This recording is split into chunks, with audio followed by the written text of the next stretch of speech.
We each have our own gift to give, and yours is unique. What reality you want to create? It's your choice, always.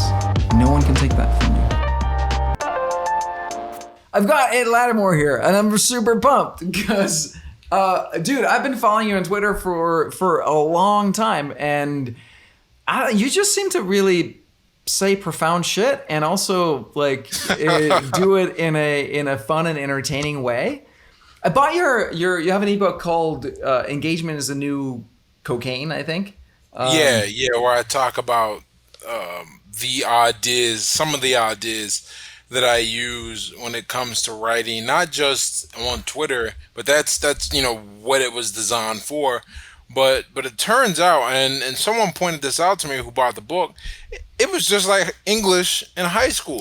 If they had Twitter when we were in high school, I wish. we would have learned a lot more about like alliteration and parallelism and anaphora and Yep. metaphor and like how to use that to really be a good writer. But instead, we're just we're taught it with text from like 100 years ago. Right. So As yeah. my audience knows, I'm an alliteration geek. I love it. I actually did a show when this whole coronavirus thing started called Crushing the Coronavirus with Calvin Correli and his co-conspirators.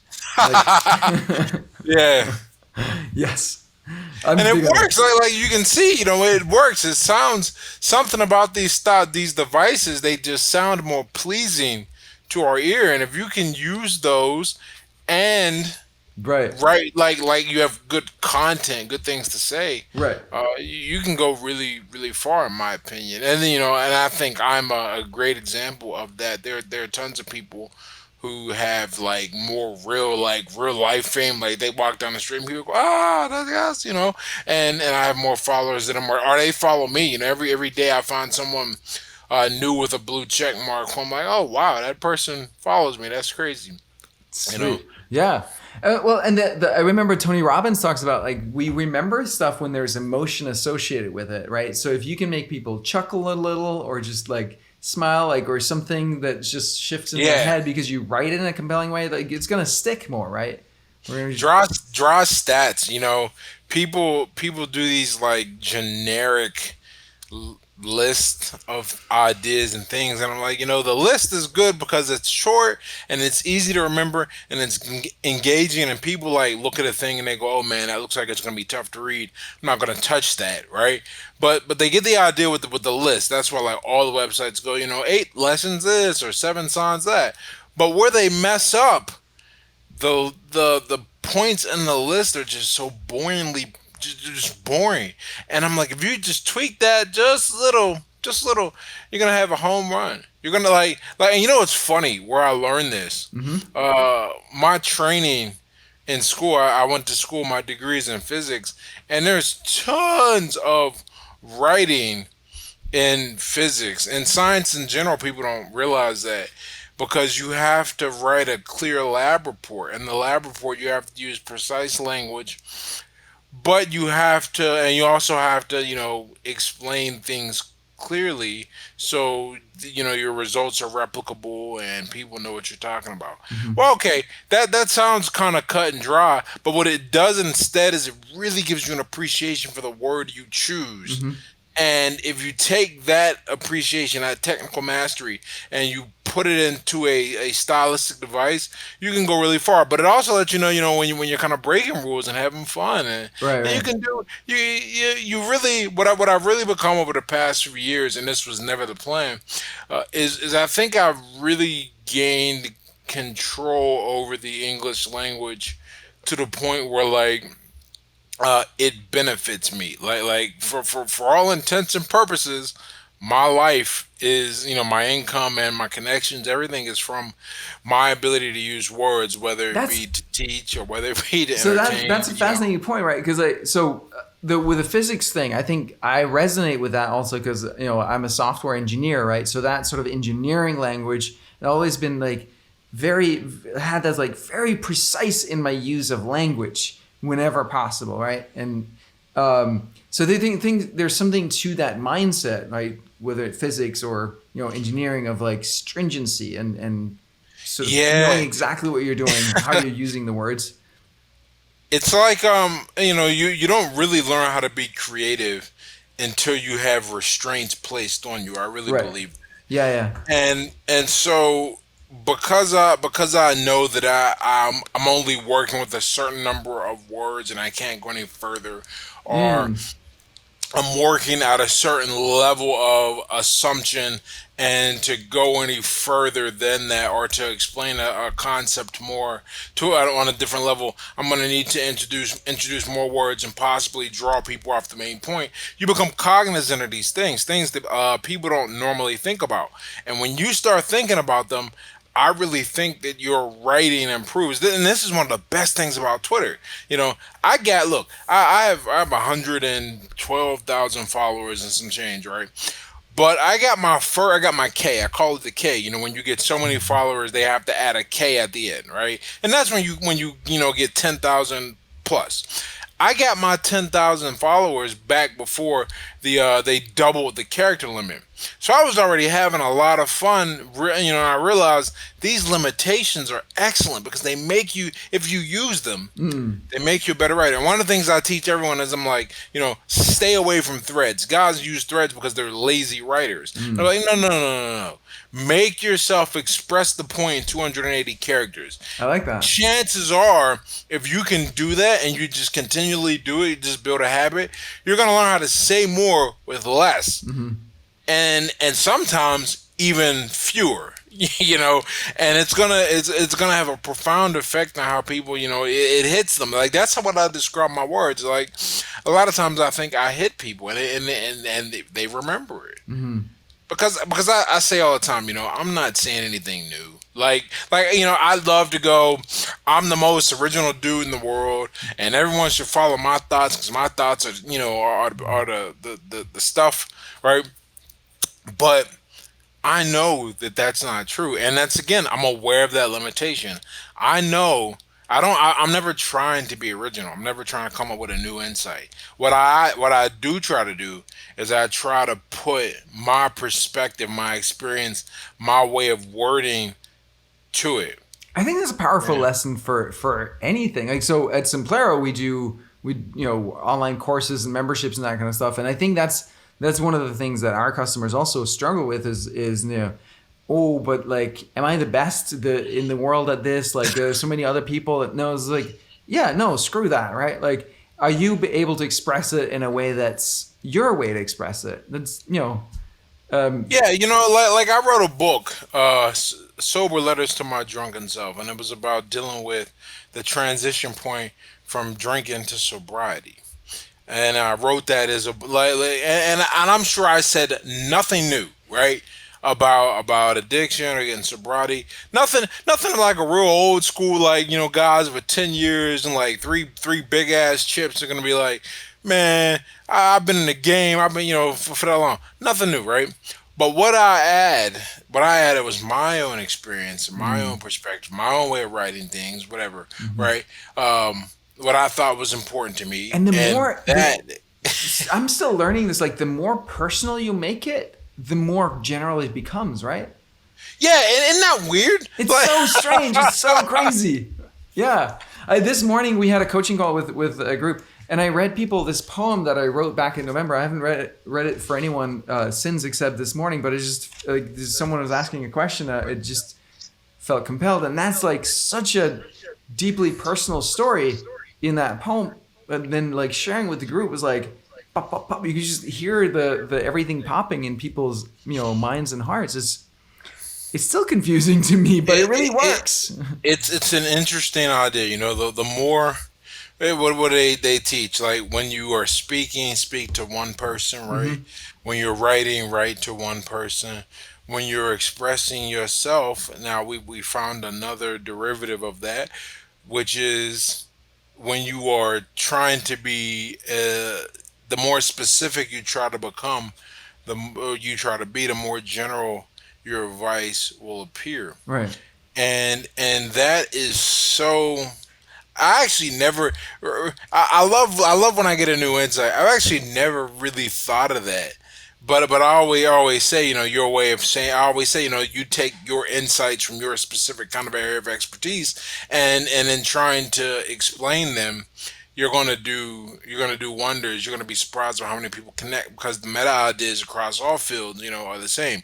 Shooting a gun is different than throwing a football, but the idea of practice and deliberate intention, focus on the process versus the outcome is the same. And I'm just, man, really, my mind's taking it all in right now. But I really, I agree with that. The more specific you can be, the more general you can become. And you have to remember, I mean, anyone listening, and I think you get this either implicitly or explicitly, that you're not becoming general for the sake of becoming more popular, more widely accepted, or having more people vibe with you. No, that's not the goal.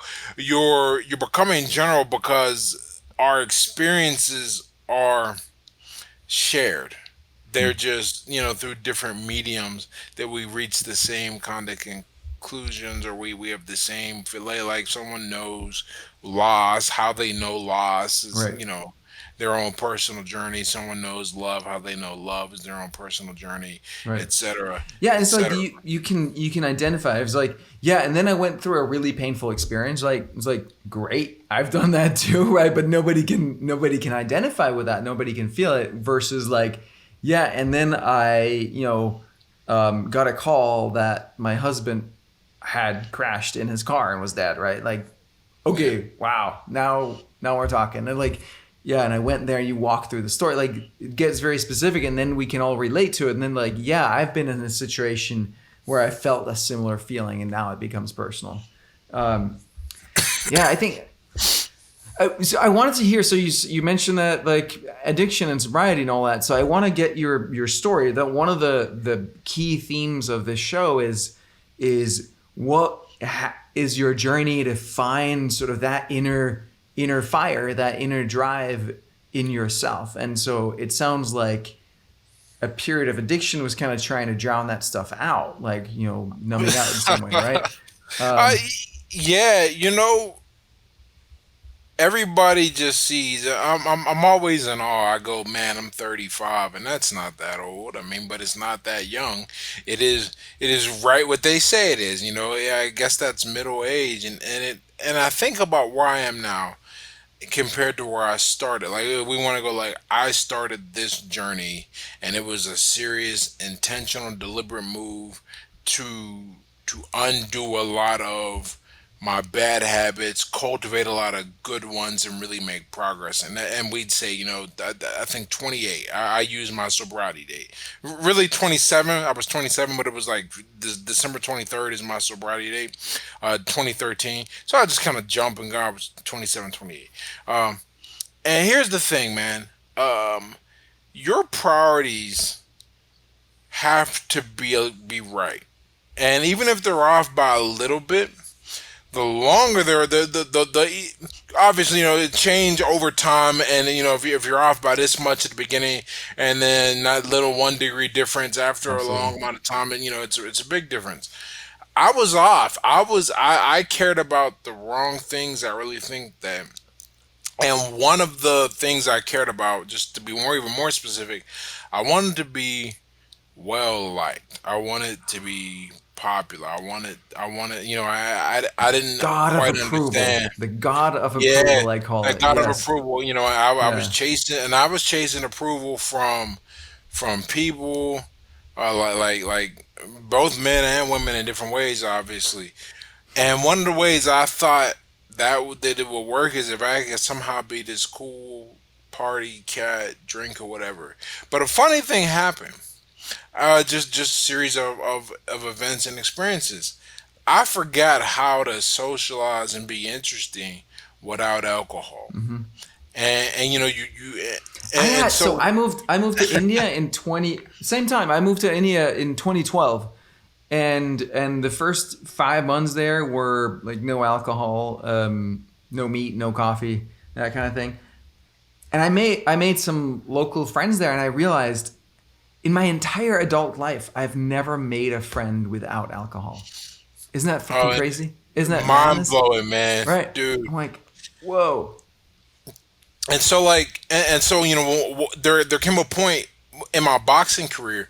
I got a really great opportunity. I got recruited to go train out in Los Angeles. They were paying for everything, but I was lonely. It was I was suddenly moved out there, and I didn't have a driver's license. I didn't know anyone, right? And my driver's license was suspended. It but nothing related to alcohol. It was a stupid unpaid ticket. Point is, I spent a lot of time alone. But in California, unlike I live in one of two states, right, where the alcohol is sold by the state.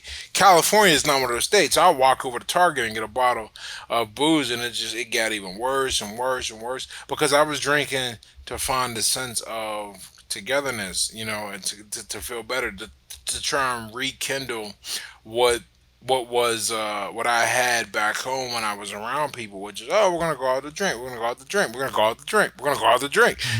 That was the social environment. And once I decided, I remember very clearly how it worked. I had one bad night of drinking, and I woke up, and it was right after I got back from my training for my initial entry into the military, and I said, okay, I got too much to lose now. I was just there, I enrolled in school. That's why I went to the military. I was in the military now. My professional boxing career was just starting, and the girl I live with and we're together now. And I had just met her, and I was like, okay, a lot of this, and I felt like she had some good potential, and it was right. We're still here 8 years later, Nice, and congrats. or 7 years, I think, something like that. Then you ask her 8, ask me 7, whatever, right? But we're all here, and I said, okay, I got some real stuff that I really want to be. I'm gonna aim to be respected now, Mm. Oh and yeah, fuck that yeah, made a fuck big yeah. difference because when you're liked, you're not necessarily respected. Oh no, And in same fact, a thing. lot of times you have to act in a way that's going to make you get less respect so you can get that short term boost of liking Yeah, and approval. and you're Um, also gonna respect yourself less, right, for doing that. Right. Oh, ain't that the truth, man? Yeah. When you try to act in a way where you respect yourself, a chain reaction starts. First, other people start respecting you, Hmm. and that's interesting because respect does not always look like. When you were at Hmm. first, it's like I don't really know how to deal with this, Hmm. but then over some time, I realized people weren't inviting me out to when I was chasing things that would make me now they got it. I'm respecting my time, and I was out here being serious about everything. But when we did get together, it was like, let's get together and have lunch. Let's get together and have dinner. I got invited. I've been friends with these people longer than I haven't. And my second year of sobriety, after they were like, I think he's serious, then I started getting invited to the family Christmas party and everything, right? Like real signs of maturity started to emerge, and I realized I just had a really bad relationship with alcohol. Now, I don't want to make it sound like that's the only reason. There are other things, man. Like my personality. I'm not an all or nothing guy, but I'm okay for all intents and purposes. I'm an all or nothing guy, and realizing that before it got me into trouble is one of the best things ever. I mean, like best things that could have happened to me, and not just with alcohol. Everything from how I approach my work to how I approach my friendships and my relationship. It's a lot easier. It takes more energy to balance than it does to just let the thing tip to one side. Hmm. And I really think by definition most people try to exist as the average.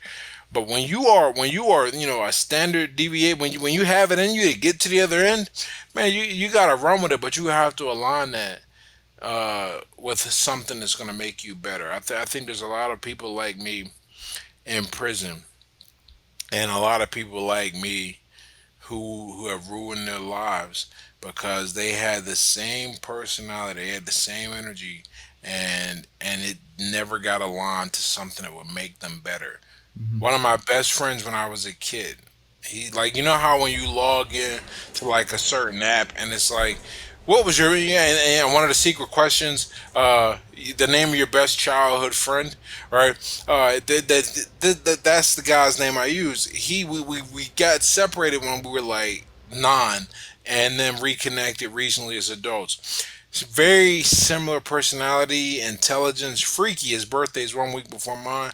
He had the same thing, got aligned a different way, and ended up becoming one of the biggest drug kingpins in my city. Holy shit. What? So You what? know, Why? What was it though? Like, what was that moment of decision? What was it that made you go this way? oh man, I tell this story, man. Really, sometimes I'd like to give myself credit. I like to say I thought through it. Okay, but if you want to be real, I mean, I think one moment I had a moment of clarity and pain because it was a painful moment. I woke up, I was hungover. I knew I had pissed some people off.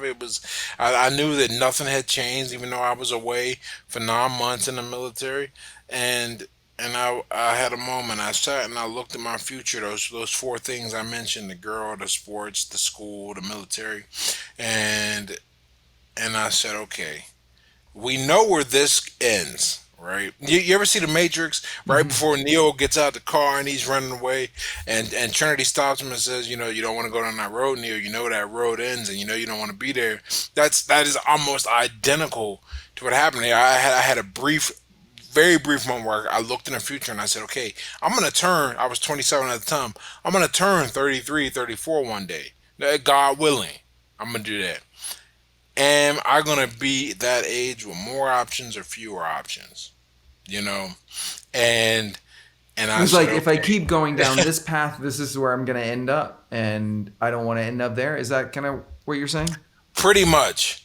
And I know people, you tell kids that, and they just kind of brush it off or they don't realize the importance of it. Hmm. I think I got that message and I came to that conclusion on my own at a key moment. Hmm. Because if I wait a year longer, maybe I make a really big mistake. Even 6 months, yeah, that's one thing that really dawned on me with sobriety. Every day you don't have control or you're not trying to get better is the day you're getting worse, the day you're likely to do something irreversible. Hmm. And at that point, then your apologies and your recovery means nothing. Hmm. Yeah. So what is it? It's like, what drives you now to be that person that you are? Like, what is your driver? Um, I first I'm not particularly satisfied. I mean, you want to talk like things that I can count.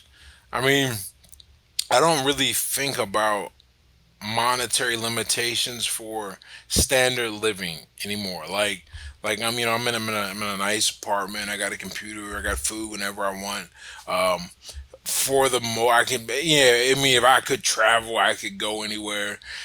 There's not in the sense of most people's lives no limitation. I want the next level, and then I'll probably be content in terms of like what drives me to chase anything related to money. I'd like to be able to hop on a first class flight anywhere at the last moment, right, and Hmm. not think about it. Hmm. Now I gotta think about it. I really hate thinking about things, which is great because I got a girlfriend who I was telling her yesterday. I said, you know what's great? You are very conservative. She's in the travel industry and all this happened, and I said, you know what's cool? You got like you have like a savings account and like you saved it over time. I have a savings account because I just had an excess amount of money and in like 12 or 24 months from making it. So together we're good. So it smooths out. But I want to get to the point where I'm not thinking about things like that. Okay, Hmm. that's what drives me in terms of like making money. But even still, if that never happens, I mean, I'm gonna die one day. Shit, either I'm gonna pay off and have a bunch, or I'm not. I want right now. I have an image of who I see myself as, Talk to me. and I want to growing hear in the about dark. that. What is that like? And that guy, I like. I want to be good at chess. I want to write cool books. Hmm. Um, I want to teach. I really feel like due to some experiences, and we can get into that if you're interested. I really feel like my purpose on this planet is to teach, or at the very least, I'm so much better at it. Like I have the right Right. personality traits to come together that I think you need to be an effective teacher. Like that's my gift. I believe you. Like Yeah. so I have that, and I Where do you really want want to to teach? lean. Um, so right now I'm just working with people on writing on whether it be for Twitter or their website. The kind of like how we first got connected. I'm Hmm. doing a lot of that. Prior to this, I was actually tutoring kids in chemistry, physics, mathematics, basically anything not basically the things that are hard. Because the English is easy for a lot of people, and I don't want to teach it anyway. It's very subjective, but learn how to solve and walk through problems is cool. I had done some boxing and stuff too, working with people and that there, breaking down my thought process and then trying to get it through to them. But really just anything. Like if I have an even ounce of expertise in it, but I'm humble enough to know you got to know your shit. You can't just. There's a lot of people who just want to be teachers, and that was never me growing up. Like I want to be a teacher. Like no. I know like two or three things now well enough to where I would feel comfortable giving you my instruction and investment for like 9 to 12 weeks, and then sending you out in the world and seeing what happens. Because the worst is when you teach somebody the wrong stuff, and they come back and are like, "You told me this," and I'm like, "Yeah, I did. Let me tweak that." It's like I really So believed it at the time, though. so yeah, I just whatever it is that I understand and grasp, I don't mind it at all. So if I end up like a lot of people don't know this. Well, I think I told you this we were talking before. Right now, sure. I mean, I'm doing the whole digital thing and building money up that way, and it's cool. But like my real goal, man, I'm pretty sure I'm gonna go chase my PhD. Mhm. Like, and I'm doing that one because I want to contribute to the knowledge base of this planet. There are a few things that are interesting enough to me to get involved. I like learning, and then that sets me up in a position to go teach somewhere. I mean, like I said to you before, if I'm doing the same thing in 10 years, that is a regal fact. It doesn't matter how much I've earned because here's the thing, and maybe you can. I bet you can identify with this. There comes a point where you realize that making money is neither is not an indication of anything. Like Mhm. once you understand how it works, you can just kind of see it everywhere and do it. It doesn't mean you've contributed anything. It doesn't mean you've made the world a better place. It doesn't even mean you're fulfilled. Like it just means you got some money. And and it took having just a little bit of money to really have that hit home. Like it's one thing to say it when you're broke, and then Mhm. people just think you're sour graping it. But it's a totally different thing when you're in a position to go, you know what? I really would rather be studying, training, or maybe running a gym and teaching people in that regard. Mhm. Um, but the whole, Yeah. I, Yeah, I always like so I think picture like all of the activities that people do, right? Like you just watch them like right now we're sitting here having this conversation, right? Or like, if you follow me along my work and I meet with people and have a conversation like and then somewhere underneath that is this money stream. Like some money are changing hands. And for me it's like it's almost like the two aren't really connected. Like I get to do the things that I enjoy doing, like having this conversation with you right here, or talking to the people on my team and doing fun things together, learning together, growing together. Like like that's the fun part, right? And like the money yeah, just like is kind of there and like circles. We don't even see it these days, right? It's all just numbers in a computer somewhere, right? So yeah, it's really.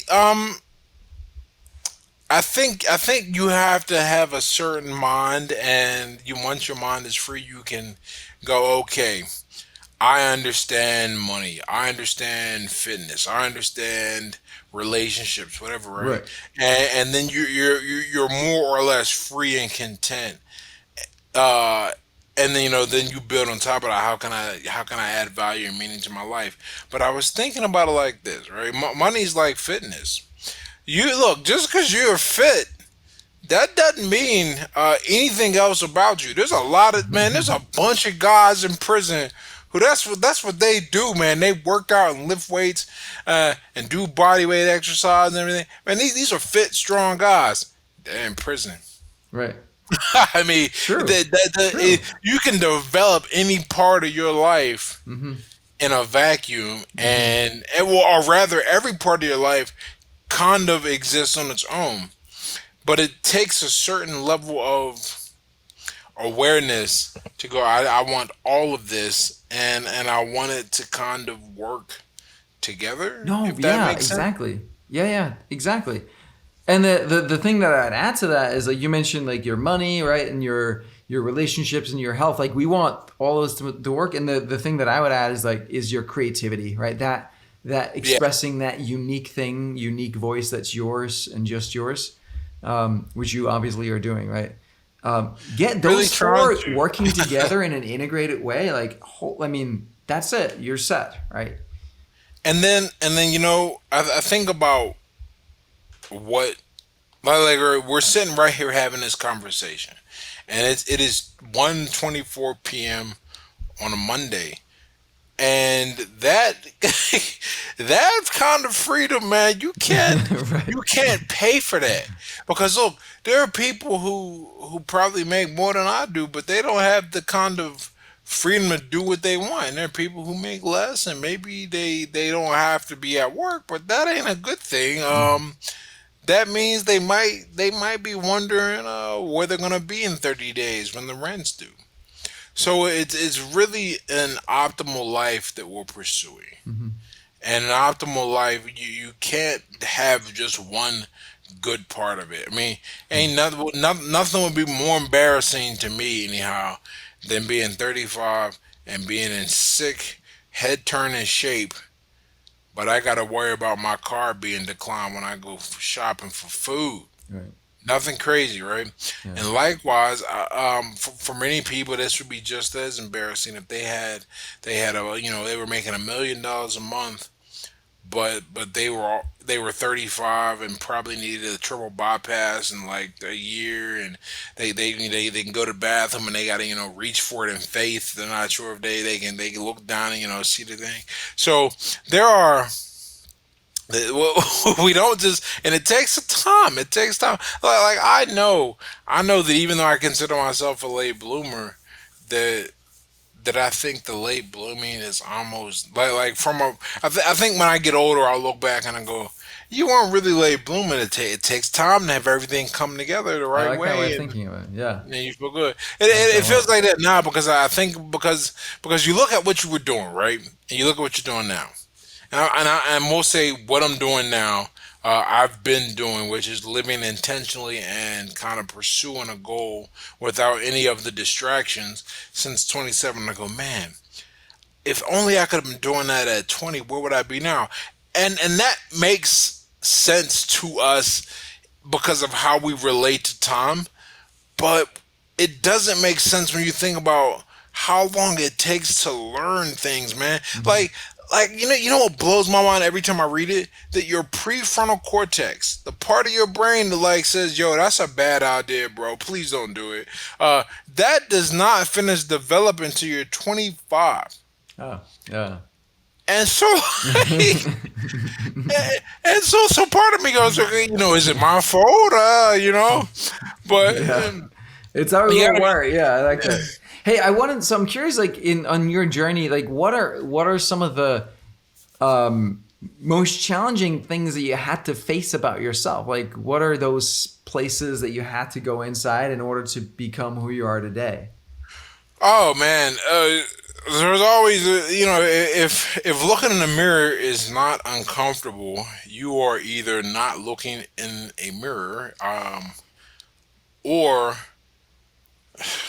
you're a psycho. I don't know. Like I just and I preface what I'm about to say with that because you have to. I remember the first time I had the courage to just be like, "Look, man, I ain't shit. Like, I mean, I am nothing." That's Hmm. what I felt.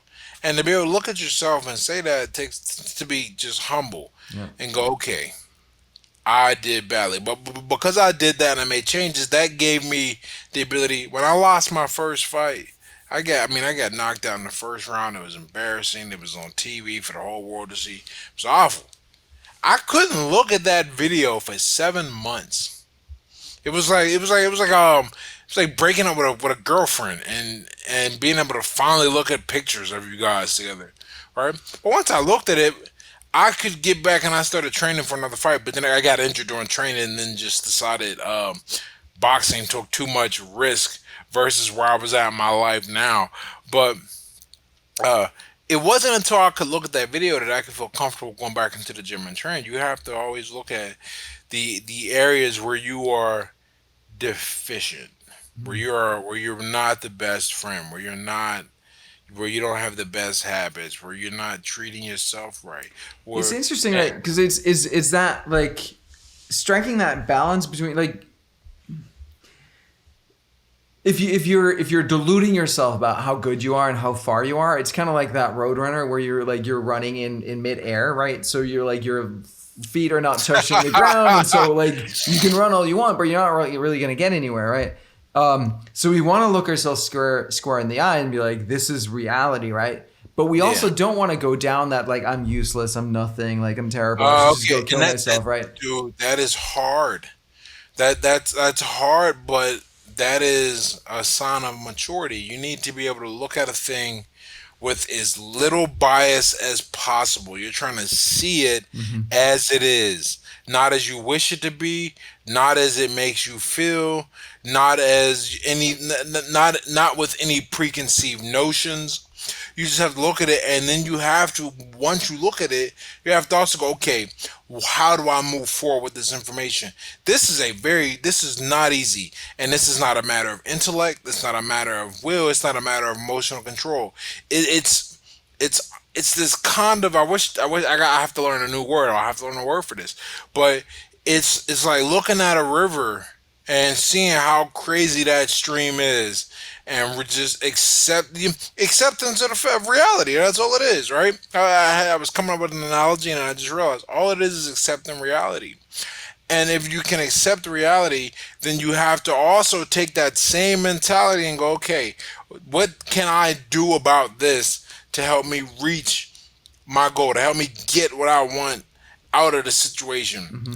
Too many people get their feelings involved, get their ego involved, get their hopes or their fears, and those drive you either way, in opposite directions, but away from what is really in front of you. And you can solve a lot of problems this way, and it's not just life problems. I mean anything. Uh, whenever I sit down to help someone solve a problem, I'm trying to solve my own problems. I go, okay, what am I trying to get out of this? And then I work backwards. And I think a lot of people just they can't even work backwards. They get stuck on these obstacles where the bark is worse than the bite. They just seem scary, but when you sit and think about it, you go, okay, so I gotta make 500. Just forget it. I gotta make $500 for my rent. All right, man. Now this sucks, but what can I do? I can go donate plasma. I know that, or something like that. Right. Uh, I got a few friends. I bet I could borrow something and let them know I'm good for it. And then in the meantime, start applying for some jobs. And I'm just thinking about, we used to call it the rent shuffle when Mm. I was when me and some friends lived together, and it was just a goofy thing. But no, that's all it is, man. Is looking at reality, and you're part of reality. Hmm. And you got to be able to look at yourself and go, I'm deficient, and that's hard because we we don't want to. I don't even think people want to lie to themselves. I think it's more they don't want to deal with the discomfort that comes with admitting that kind of thing to yourself. So I don't think it's as intentional. I'm a lie to myself, whatever. I Right, think right. people No, just yeah. like, yeah. Discomfort, But yeah. but but if we get past that, man, the world's yours. A lot of people operate on nonsense. I say that. Yeah. No, yeah, exactly. I'm with you. Which is fascinating, right? Because like that, it's not the shift isn't that like it's yes, it's a challenge and it kind of can feel big inside. Like, but once you make that shift, it's like, oh, you're like, oh, It's was that it? Like, it's like, oh, okay. I wanted to touch on politics because you tweak sort of politically charged things, and how did you end up sort of in that world, and how's that been for you? You know what's crazy about this, man, and I think it's okay. So first, let me preface this, and it's so interesting you said politically charged things. I don't vote. I don't pay attention to politics. I mean, I'm aware of them because it's kind of hard not to be given my position on Twitter, and we'll dig into that a little more because it's highly relevant. But for the most part, like I don't put my mind on it because from my perspective, doesn't matter to me. I mean, like, sure, I'm sure, like, some decisions will ultimately affect the livelihood of my kids or something if I have them, right?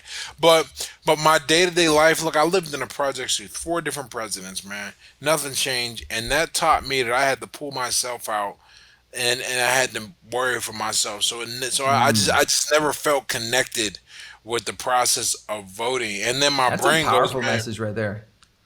Oh yeah, and then my brain went, well, man, there's like millions of people, and there's only two people to choose from ultimately in the presidential election, and even on smaller ones, there's not that many more. I mean, it really doesn't seem like it makes a difference. I hope no one takes that message and adopts it en masse because it only works for me because most other people don't do it. Okay, if we all stop caring, then we got a problem. Anyhow, with all of that said, how because I ran a poll. I was like, one day I said, do you guys think that I voted for Trump? And a bunch of people wrote back, no, but I think you probably lean more on his side of the spectrum than. I don't even know who his opponent was, Hillary Clinton, or in other words, people said I probably lean more Republican than Democrat. And then a buddy of mine who's in the D2C space, he said he was like, he's a black guy who went to I think West Point, very successful. When he goes, a lot of self-made black men tend to lean Republican naturally anyway, and it got me thinking, and this is why I come off a certain way. I think, even though I don't try to, my whole stance is self reliance, accountability. I don't look for anybody to hand things out to me. I don't try to control anything. I'm really focused on me and doing me, and I have such low tolerance for excuses. I mean, like I really do, probably lower than I think. Even a hardcore type person. I mean, look, if you just own and be like, man, I just messed up and wasn't interested, I can deal with that. But when you start giving me excuses, then we got a problem.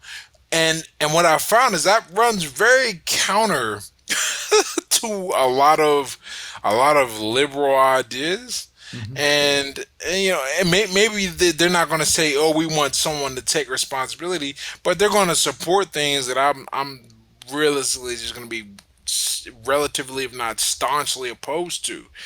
And it just is interesting how that goes. I try to be not. I mean, whatever the issue is, some things I think about. I'm sure, like some issues, I'd be considered liberal. Some might be considered conservative, or somewhere in between, like libertarian. But um, my whole thing is self sufficiency, and that seems to just align with conservative libertarian It's ideas. interesting, right? That self reliance and being responsible for yourself and your own life is like, why is that even a political thing? Like, why is that even like a conservative issue, right? Like, Well, you know why it's a political thing? Because so what's supposed to be the purpose of the government, right?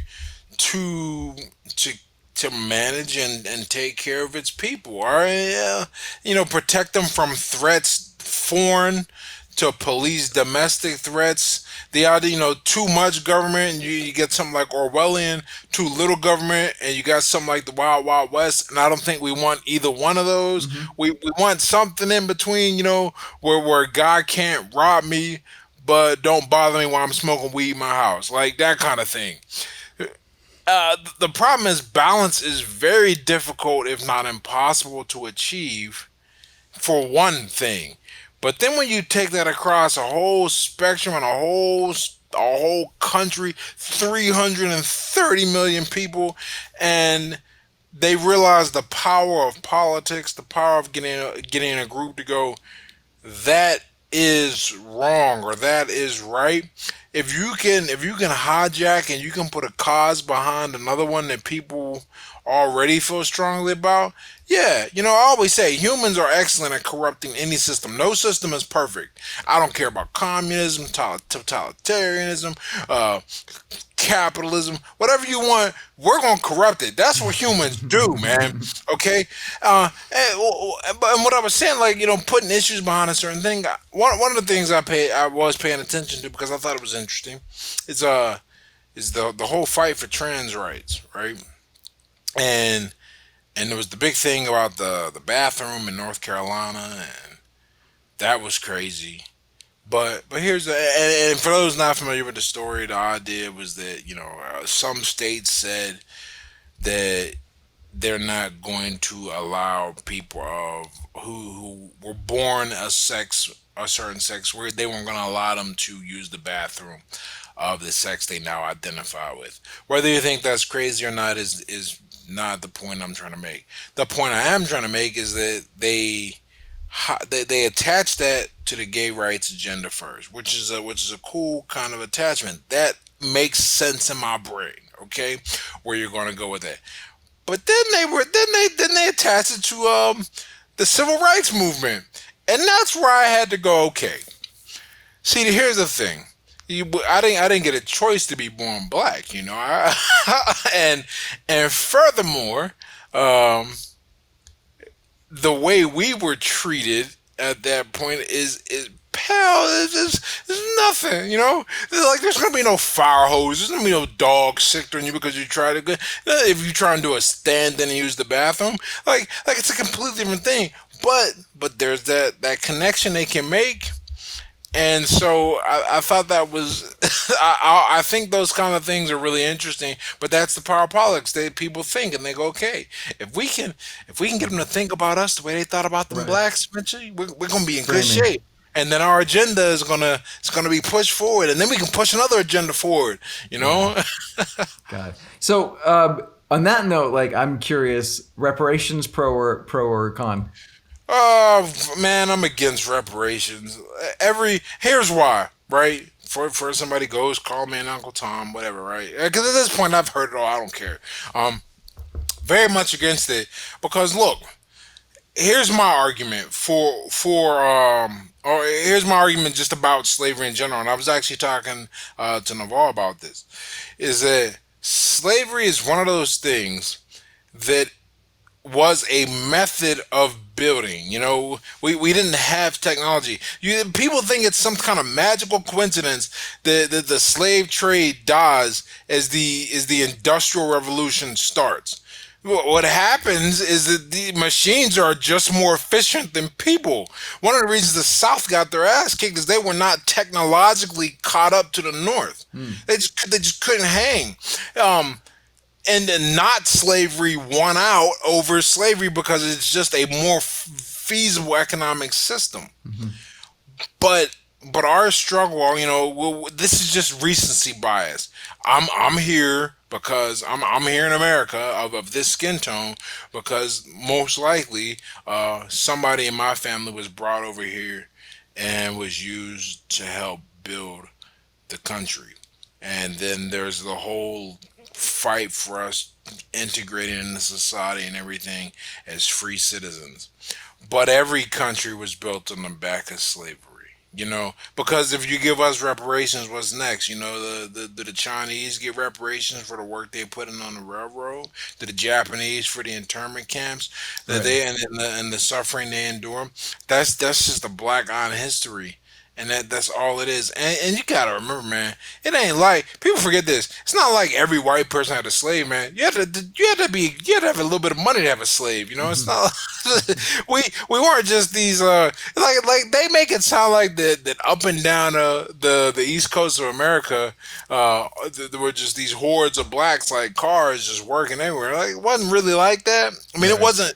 You know, To me, there's also the that like self-reliance aspect of it, right? Like, I mean, the like, how is someone's great great grandparent was a slave, and like how is that gonna Now, affect yeah, now, like now with that, this is where my because I think I see where you're going. like This is a part of the what matters today is the decisions that each and every one of us makes today, right? completely agree with you on that. Here's the other because I weigh the issues out and I go okay. I don't think reparations would make a difference, but I'm also not prepared to think that. Okay, let's say you were born in 1950. That means that today you'd be 50. Your grandkids would, well, not today. I don't know Seven. why I jumped to freaking 2000. You'd be 70. Uh, you'd be 70, which means you likely had a kid, who's going to be in their 30s now. All right. Well, why is this relevant? If you were born in 1950, you almost certainly have a grandparent Hmm. that was a slave. Slavery didn't get abolished till like the 1861, five, somewhere in that right, 1860s.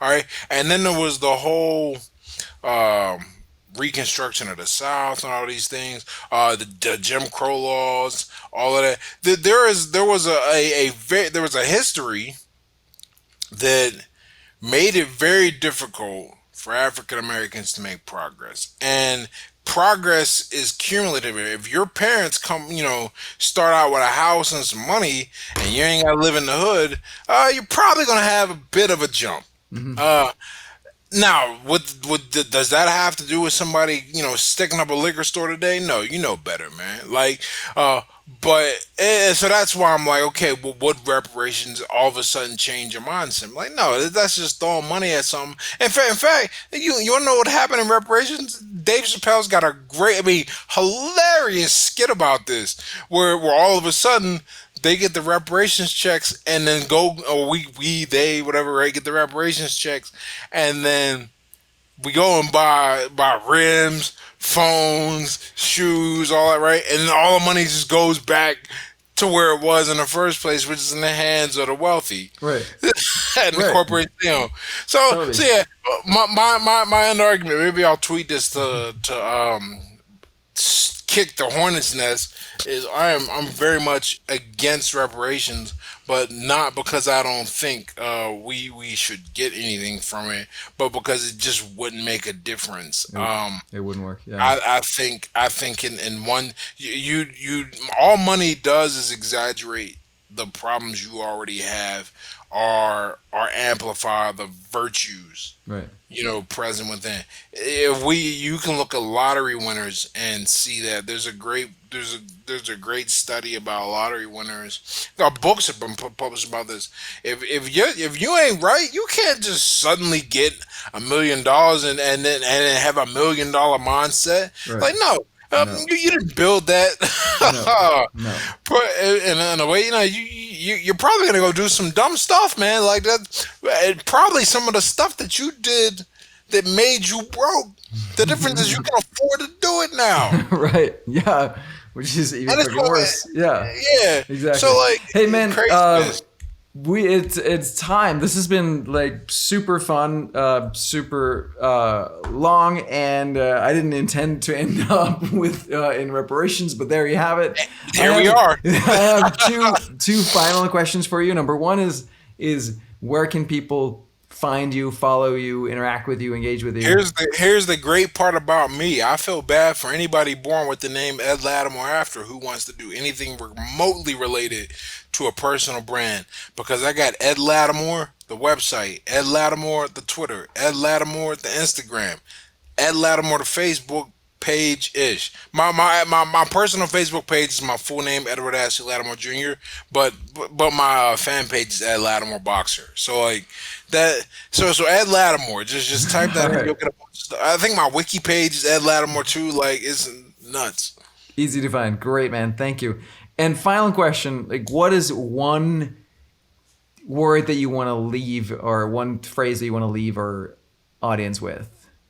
The difficulty of a task is irrelevant if it is vital to your success. All I'm a right. big I'm a big fan of that idea. Stop worrying about how hard something is, just if it'll make a difference or not. And Do it. If it was easy, everybody would do it. Cheers, man. Really, really appreciate your time. I really appreciate you. Thank you so much. Like, this is really fun. This is really inspiring. Yeah, man, I had a good time too. Thanks for having me. I really mean that. Thank you so much for listening to this podcast episode. After 20 years as a serial spiritual entrepreneur, it's my passion to share lessons, insights, and ideas that I picked up along the way. So please subscribe and share if you found any value from today's conversation.